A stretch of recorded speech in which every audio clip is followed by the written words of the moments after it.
Something absolutely massive is happening right now, all around us. We're in the middle of one of the biggest shifts in human history.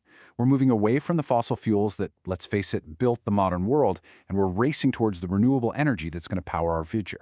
So in this explainer, we're going to break down how this is all happening, and maybe more importantly, why it's happening so incredibly fast.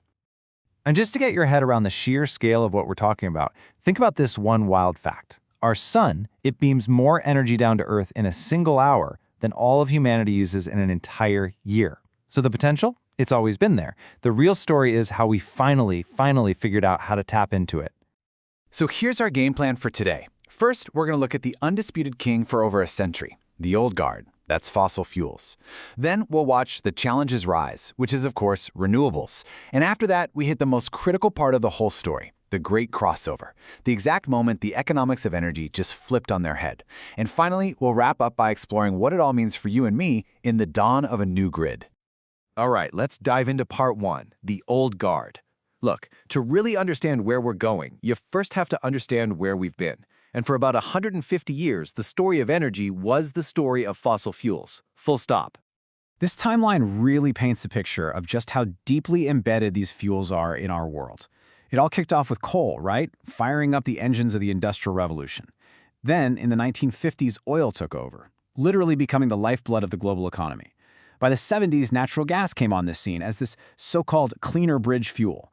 And by the 2000s, their dominance was absolute. They ran everything. And you have to understand, for more than a century, this wasn't even a debate. Fossil fuels weren't just an option. For all intents and purposes, they were the only option. The entire foundation of our modern world, our economies, our cities, our transportation, it was all built on this bedrock. Okay, on to part two, the challenges rise. So how on earth did renewables go from this, niche curiosity to a mainstream powerhouse that's taking over the world? Okay, first things first. Let's just make sure we're all on the same page. When we say renewable energy, we're simply talking about power that comes from sources that don't run out. Pretty simple, right? We're talking about sunlight, wind, water, the stuff that's always there. So how did it happen? Well, it wasn't overnight. It really boils down to a four-step journey.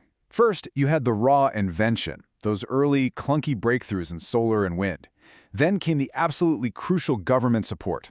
Think about policies in places like Germany that guaranteed a good price for renewable energy. That basically supercharged the infant industry.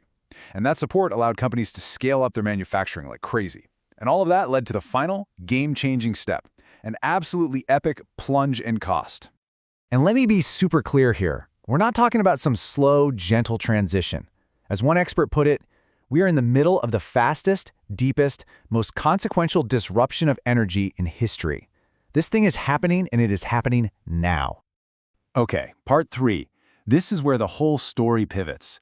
This is the great crossover. This is the moment David met Goliath, not with a slingshot, but on a level playing field of cold, hard economics. And it all came down to one simple thing: cost. If you want to build a new power plant today, the choice is honestly kind of a no-brainer. A new solar farm is cheaper to build, and its fuel, the sunlight, is totally free. A new natural gas plant, on the other hand, well, it's chained to the wild roller coaster of global fuel prices. And the conclusion is just staggering. Building new solar is now the cheapest way to generate electricity in human history.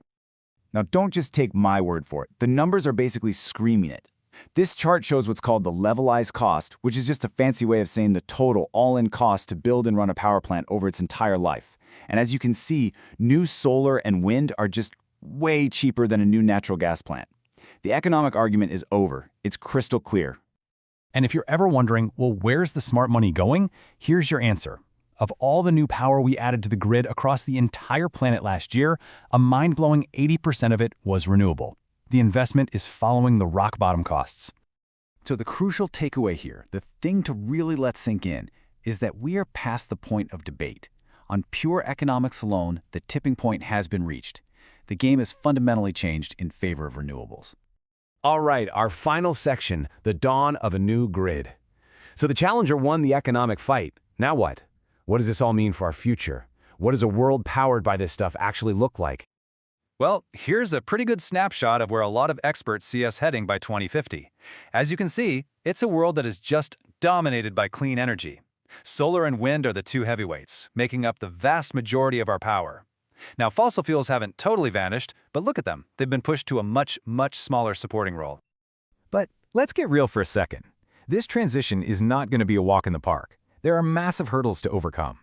We have to completely rebuild our power grids. I mean, they were designed for a few giant power plants, not for millions of solar panels and wind turbines scattered everywhere.